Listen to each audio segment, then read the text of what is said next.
आपने जैसे कि कहा कि आप बीजेपी के भारतीय जनता पार्टी की विचारधाराओं से जुड़े हुए थे।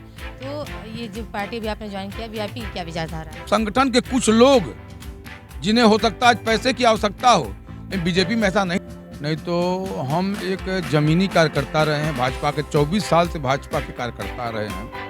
क्योंकि हमारा ये पहला दायित्व है और संगठन के लोगों का भी दायित्व बनता है कि हम जब पुराने विचारों से जुड़े हुए हैं, विधायक बनने के लिए जुड़े नहीं थे, तो अगर हमने मेहनत किया तो मजदूरी भी हमको ही मिलना चाहिए। नमस्कार, मैं निधि सिंह, आप देख रहे हैं पूर्वांचल टीवी। इस वक्त हम बांसगांव विधानसभा क्षेत्र में, हमारे साथ वीआईपी पार्टी के विजय पासवान जी हैं, उनसे हम बातचीत करते हैं। सर, बहुत बहुत स्वागत है पूर्वांचल टीवी में आपका। नमस्कार। सर, आपका जैसे कि पहले भाजपा से टिकट मिलने वाला था, क्या वजह रही कि आपको वहाँ से टिकट नहीं मिली और आपको वीआईपी ज्वाइन करना पड़ा? देखिए, अब वजह तो भारतीय जनता पार्टी के संगठन के लोग ही बता पाएंगे कि वजह क्या रही। नहीं तो हम एक जमीनी कार्यकर्ता रहे हैं। भाजपा के 24 साल से भाजपा के कार्यकर्ता रहे हैं और मैं कौड़ीराम जब सामान्य सीट था तब मैं भाजपा में विचारों से जुड़ा था और भारतीय जनता पार्टी के विचारों से जुड़ा था। लेकिन 2012 में यह जब सीट सुरक्षित हो गई तब से हम टिकट मांगते हैं। क्योंकि हमारा ये पहला दायित्व है और संगठन के लोगों का भी दायित्व बनता है कि हम जब पुराने विचारों से जुड़े हुए हैं, विधायक बनने के लिए जुड़े नहीं थे, तो अगर हमने मेहनत किया तो मजदूरी भी हमको ही मिलना चाहिए। लेकिन क्या वजह, यह जवाब तो आप भारतीय जनता पार्टी के संगठन के ऊपर के लोगों से पूछ सकते कि क्या कारण है हमको टिकट नहीं दिया गया है। जबकि वर्तमान विधायक और सांसद जो भी हैं ये सपा से निकल करके यहाँ आए हैं।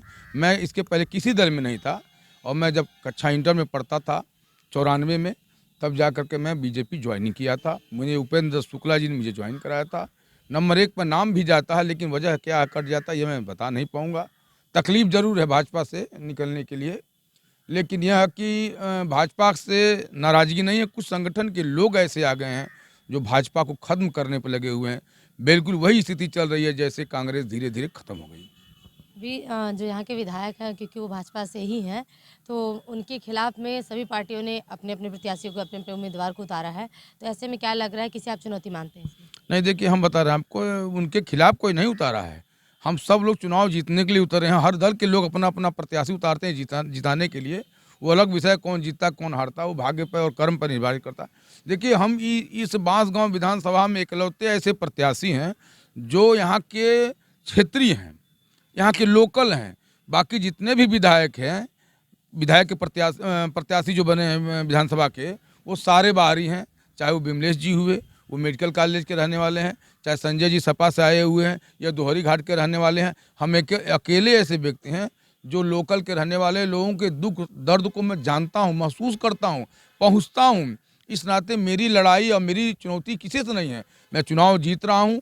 और एक चीज़ और आपको बता दूँ कि भाजपा यहाँ लड़ाई में ही नहीं है।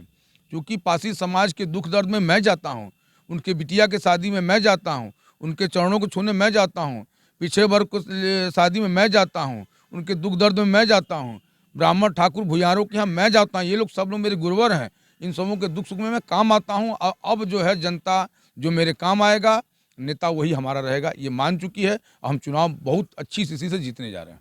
आप जैसा कि आपने कहा कि आप जनता के बीच जाते रहे हैं, अभी जनसंपर्क भी कर ही रहे होंगे, घूम रहे हैं, जनता के बीच जा रहे हैं। तो ऐसे में जनता का रुझान किस ओर दिख रहा है आपको? नहीं, रुझान हमारे साथ है। भारतीय जनता पार्टी के जितने भी कार्यकर्ता वो कह रहे हैं भाई बीजेपी का ही कार्यकर्ता ये भी तो है। ये तो विचारों से जुड़ा था ना, हमारे विचारों से जुड़ा था। ये लोग तो केवल चुनाव जीतने के लिए आए हैं। एक का भी टिकट कटेगा दूसरे दल में चले जाएंगे। इस नाते रुझान लोगों का मेरे साथ तमाम ऐसी चीज़ें हैं यहाँ क्षेत्र में जो अभी तक अधूरी हैं। जैसे आप मान लीजिए, इधर कुशवासी ब्राह्मण देवताओं का है क्षेत्र है, जहाँ पर 80% ब्राह्मण लोग पाए जाते हैं। जहाँ पर अभी तक कोई सरकारी विद्यालय नहीं है, डिग्री कॉलेज नहीं है। वहाँ पर 2-3 पुल, कतरारी जाने के लिए पुल की आवश्यकता है। बाढ़ में लोग नाव से जाते हैं, आज भी इस परिवेश में, आज के युग में भी नाव से जाते हैं। वहाँ एक पुल की आवश्यकता है, वहाँ पर पुल नहीं है। वहाँ पर रोडें नहीं हैं, विद्यालय नहीं है, स्वास्थ्य केंद्र नहीं है। यदि मैं चुनाव जीतता हूँ, ये सारी व्यवस्थाएं करूँगा। और हर 3 जो हमारे विधानसभा में 3 ब्लॉक आते हैं, उन तीनों ब्लॉक में एक कार्यालय होना चाहिए। उस ब्लॉक के जैसे ब्लॉक के लोगों का, गांव के लोग ब्लॉक पे जाते हैं, अपना दुख सुख, अपना काम धाम कराते हैं, आवास विकास सब चीज़ के लिए।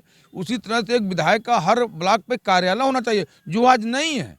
लोग जाते हैं मेडिकल कॉलेज, वहाँ पर लोग बंदूक लेकर खड़े रहते हैं। आधे सीधे साधे लोग भाग के ना आ जाते हैं कि किससे अपना दुख कहें। क्योंकि बहुत से लोग ऐसे हैं जो बंदूक खड़े वाले व्यक्ति से बात नहीं करना चाहते हैं सीधे साधे लोग। हम लोग ऐसे नहीं हैं। हमें न कोई सुरक्षा की आवश्यकता है, न सुरक्षा गार्ड की आवश्यकता है। हम जनता के बीच रहते हैं। इस नाते यहाँ पे विकास का कोई ऐसा भी एक चीज़ नहीं हम कह सकते कुछ भी विमलेश पासवान जी ने, वर्तमान विधायक जी ने किया हो, लेकिन हम करेंगे। ये मेरा वादा जनता से, नहीं करेंगे दोबारा चुनाव लड़ने नहीं आएंगे। जैसे हम ग्राम सभा के प्रधान हैं अपने यहाँ के, आज सर्वाधिक मतों से चुनाव जीतते हैं प्रधानी का। तो प्रधान जो एक सबसे अभी आपने जैसे कि कहा कि आप बीजेपी के, भारतीय जनता पार्टी की विचारधाराओं से जुड़े हुए थे, तो ये जो पार्टी अभी आपने ज्वाइन किया, वीआईपी की क्या विचारधारा है? नहीं, वीआईपी की विचारधारा भी भारतीय जनता पार्टी की विचारधारा से सेम टू सेम मिलती है। जो इनके राष्ट्रीय अध्यक्ष हैं उनका विचार बिल्कुल भारतीय जनता पार्टी के विचारों से ही मिलता है, लगभग पूरा मिलता है। वो अलग चीज़ है कि वो अलग जात से हैं, ठीक ना, लेकिन उनका विचार यही है कि सबका साथ सबका विकास, सबको साथ लेके चलना चाहते हैं। तो हमारे जैसे व्यक्ति से हमसे वो भी कहते कि ले आओ 1 करोड़ रुपया दो तो टिकट देंगे, तो हम कहाँ से देते? एक आम आदमी भारतीय जनता पार्टी का 24 साल से हम बीएससी एमए किए हुए हैं, ठीक है। कई नौकरियां इस राजनीति के चक्कर में हमने छोड़ दिया। हमारे साथ के 3 लोग तहसीलदार हैं जो मऊ में है, मैं साथ ही ड्यूटी करता था, लेकिन विचारों से प्रभावित हुआ, उपेंद्र शुक्ला के विचारों से प्रभावित हुआ और मैं फिर भाजपा की राजनीति किया। अब लोग पैसा, मान लीजिए यही नहीं कमी है, मेरे पास पैसा नहीं है और क्या बताइए, हम पुराने कार्यकर्ता हैं, विचारों से जुड़े हुए हैं और क्या कमी। हाँ, एक चीज़ जरूर है, आपसे कहेंगे इस चीज़ को आप जरूर ऊपर तक पहुंचाइएगा। मुझे लगता है कि माननीय जो नरेंद्र मोदी जी हैं या अमित शाह जी हैं या आरएसएस के संगठन के बड़े लोग हमारे विषय में यदि जानकारी पाते या जानते तो निश्चित मुझे टिकट मिलता है। क्योंकि आरएसएस के लोग आज भी ईमानदार हैं, मैं इस बात को मानता हूं, वो तपस्वी हैं, लेकिन आरएसएस का कोई भी बड़ा पदाधिकारी मेरे विषय में बताया नहीं गया कि वो 24 साल से राजनीति कर रहा है, बीजेपी का झंडा ढो रहा है। मैं कई बेर आपको एक चीज़ और बड़ी चीज़ बताने जा रहा हूँ। मैं अनुराग जी के साथ कश्मीर में झंडा फहराया हूँ, लाल चौक पर। ये नाक देख रही हैं, ये सर देख रही हैं, ये 14 टाका लगा। इसकी जानकारी अनुराग ठाकुर से आप सीधे फ़ोन से बात कर सकते हैं, मैं नंबर दे सकता हूँ। राजनाथ सिंह को 2009 में उनके सर पर कुर्सी लेकर मैं खड़ा था, मायावती की सरकार था, तब मेरा ये सर फटा था। 2014 में लक्ष्मीकांत वाजपेयी जी प्रदेश अध्यक्ष थे, इनमें मेरा ये नाक टूटा था, ये दाढ़ी मेरा कश्मीर में टूटा हुआ है। मैं आगे बढ़ कर चल लिया हूँ, इतना बड़ा काम किया हूँ मैं। मेरे पास हजारों। आप ये मानते हैं कि जो भाजपा के कार्यकर्ता लोग हैं उनकी वजह से आपको सीट नहीं मिला, नहीं तो आपने पूरा भाजपा के सारे कार्यकर्ता नहीं, संगठन के कुछ लोग जिन्हें हो सकता है पैसे की आवश्यकता हो, लेकिन बीजेपी में ऐसा नहीं था, ऐसा नहीं था। ये पहली दफा हो रहा है ऐसा कि आखिर में मेरा पैसे दीजिए तो टिकट मिलेंगे। मैं खुल के इस बात को नहीं कहता, लेकिन कारण तो यही हो सकता है कि आखिर में क्या वजह है। एक 24 साल का कार्यकर्ता और एक 5 साल का कार्यकर्ता में बहुत अंतर है ना। मैं 24 साल से कार्यकर्ता, मैं भाजपा नहीं बुरी है, कोई पार्टी बुरी नहीं होती है, सपा भाजपा, कुछ संगठन के लोग बुरे आ जाते हैं जिनको दायित्व तो बढ़िया मिल जाता है, वो पार्टी को खराब कर देते हैं, पार्टी की नीतियों को बिगाड़ देते हैं। तो भाजपा अच्छी है, मैं इस चीज़ को मानता हूँ। तो आप ये जनता के बीच, जैसे मैंने पहले भी कहा कि उतर रहे हैं, तो जनता की ज़मीनी समस्याएं क्या आपको दिख रही हैं जिसको लग रहा है कि अगर आपको मौका मिलता है आप सही करना चाहेंगे उसको? मैंने अभी आपको बताया कि जनता जो हमारे 3 ब्लॉक में जो गांव आते हैं उसमें आप चलिए, ये रोड एक भी रोड सही नहीं है। यहीं कौड़ीराम से सोगुरा एक बंधा है जो अंग्रेज के ज़माने के बाद ये बनाया गया है, करीब हम जानते हैं 70-65 साल हो गया, अभी तक उस पर रोड नहीं बन पाया है, एक विद्यालय नहीं हो पाया है, एक डिग्री कॉलेज नहीं हो पाया, ना कहीं IIT खुल पाई है। सर, महंगाई बेरोजगारी को आप किस नज़र से देखते हैं? नहीं, महंगाई तो देखिए है, महंगाई की वजह से ही मुझे लग रहा है कि जनता नाराज चल रही है। जैसे 5 किलो अगर जो गल्ला दे रहे हैं, जनता नाराज चल रही है, तो क्या लग रहा है महंगाई बेरोजगारी आने वाले चुनाव पे फर्क डालेगी? प्रभाव डालेगा, पूरा प्रभाव डालेगा और इसका इतना प्रभाव डालेगा कि सरकार बनने बिगड़ने की स्थिति बन सकती है। और लेकिन एक चीज़ और आपको बता दें कि जैसे भारतीय जनता पार्टी कह रही है कि हम 5 किलो गल्ला देते हैं हर व्यक्ति को, तो हर व्यक्ति को 5 किलो गल्ला दे रही है, तो मान लीजिए उसके घर एक मोटरसाइकिल है और जो 70 रुपया लीटर तेल था अब हो गया 100 रुपया, तो 30 रुपया अगर 1 ही लीटर डेली भराता है तो 30 रुपया पर डे हुआ, तो 30 या 90 यानी 900 रुपया एक महीने का एक्स्ट्रा चार्ज भी ले लेती है और उसके बदले में 5 किलो गल्ला देती है। इस जनता समझ रही है इस चीज़ों को। और दूसरी चीज़ आपको एक चीज़ बताते हैं, जो आपने कहा है कि क्षेत्र की समस्या का, हमारे बगल में एक मलाव गांव है जो कुशवासी में बहुत बड़ा गांव है, करीब 5 से 6 हज़ार वहाँ पर वोटर हैं।